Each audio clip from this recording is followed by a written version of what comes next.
கிறிஸ்துவுக்குள் பிரியமானவர்களே, இப்பொழுதும் ஒரு வேத வசனத்தை நான் உங்களுக்காக வாசிக்கிறேன். ரோமர் 8ஆம் அதிகாரத்தினுடைய 5வது வசனமும் 6வது வசனமும்.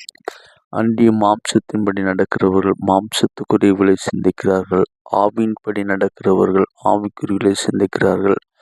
மாம்ச சிந்தனை மரணம், ஆவியின் சிந்தனையோ ஜீவனும் சமாதானமா என்று சொல்லி நம்ம பார்க்கிறோம். மாமிச சிந்தனை என்று சொல்லப்படும் பொழுது உலக ஆடம்பரங்கள், அதுபோல உலகத்துள்ள சிற்றின்மைகள், பண ஆசை, பொறாமை, வஞ்சனை, மற்றவர்களை குற்றப்படுத்த, விபச்சாரம், மோகம், துர்ச்சிந்தனை, தூஷணமான வார்த்தைகள் என்று இன்னும் சில பலவிதமான காரியங்களை நாம் பார்க்கலாம். இந்த பூமியிலே மாம்சத்தின்படி நடக்கிறவர்கள் மாம்சத்துக்குள்ள தன்னை சிந்திக்கிறவர்கள் இப்படிப்பட்ட தன்மையோடு கூட இருக்கிறார்கள்.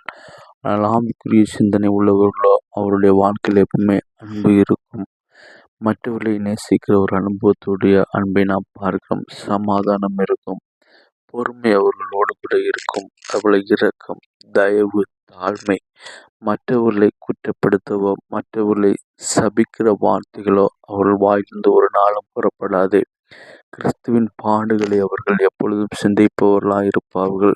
கிறிஸ்துவோடு கூட நாம் எப்படி ஐக்கியப்பட வேண்டும் என்று சொல்கிற சிந்தனையோடு கூட இருப்பார்கள். நம் சகோதர சிநேகத்தில் அவர் நினைத்திருக்கிற அனுபவத்தை நாம் பார்க்க முடியும்.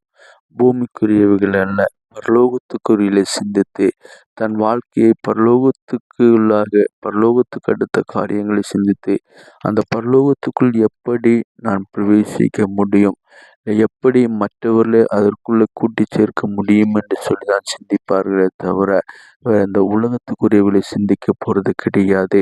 ஏன்னா மாமிச சிந்தனை எப்போதும் அது மரண வழிக்குள்ளாய் கொண்டு போய் கொண்டிருப்பதை நாம் பார்க்க முடிகிறது. ஒருவேளை நாம் நினைக்கலாம், நான் ஜீவனோடு தான் நான் இருக்கிறேன், மாமிசத்தில் நான் நினைப்பதனால மாமிச சிந்தை எனக்குள்ள மரணம் எப்படி என்னை சம்பவிக்கும் என்று சொன்னால், ஒரு சரீரம் மரித்து போவது கிடையாது.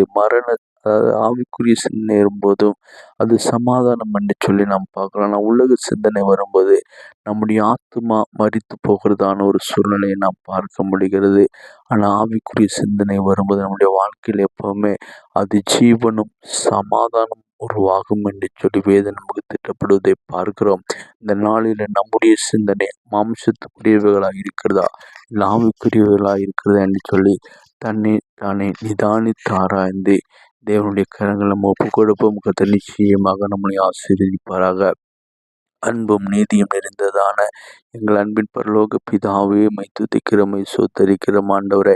பரிசுத்த ஆவியானவரே, இந்த நாளிலும் கூட தகப்பனே மாமிச சிந்தனை ஆவிக்குரிய சிந்தனை என்ன என்று சொல்லி ஆண்டவரே ஒரு சில காரியங்களை பார்க்க என் கர்த்தர் நீ உதவி செய்திட அதற்காக உமக்கு நன்றி செலுத்துகிறோம் ஆண்டவரே. அப்பா, நாங்கள் மாமிச சிந்தைகளுக்குள் எங்களை ஈடுபடுத்தி கொள்ளாதபடிக்கு ஆவிக்குரிய சிந்தனைகளை சிந்தித்து நாங்கள் வளர தேவனோடு கூட இருக்கிற அந்த உறவை நாங்கள் பலப்படுத்த வேண்டும் என்று சொல்லி சிந்தையோ தேவனுக்கு பிரியமாய் நாங்கள் எப்படி நடக்க வேண்டும் என்று சொல்கிற அந்த சிந்தனை ஆண்டவரே இந்த நாளிலும் நீர் எனக்கும் எங்களுக்கும் ஆண்டவரே என் கர்த்தர் நீங்கள் ஏற்படுத்தி நீங்கள் தருவதற்காக உமக்கு சோத்திரம். இந்த வார்த்தையில் கேட்கிற உடைய பிள்ளைகளை கர்த்தர் ஆசீர்வதிங்கப்பா ஆண்டவர். இந்த திங்கட்கிழமை அமேன் ஆண்டவரே.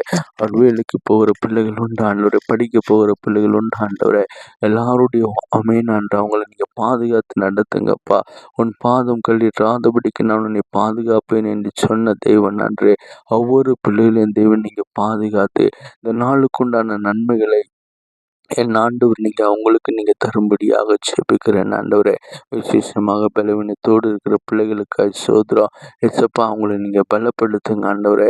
பலவீனத்தின் ஆவி அவர்கள் ஆளுகை செய்யாதபடிக்கு என் கர்த்தர் பாதுகாத்து கொள்ளும்படியாக ஜெபிக்கிறோம். என்ன போராட்டங்கள் என்ன கட்டுகள் இருந்தாலும் ஆண்டே எல்லாவற்றையும் மாற்றி இந்த நாள் இப்படி பிள்ளைகளை பரிசுத்தப்படுத்தி அப்பா நீர் பாதுகாத்து நடத்துவதற்காக உமக்கு நன்றி செலுத்துகிறோம்.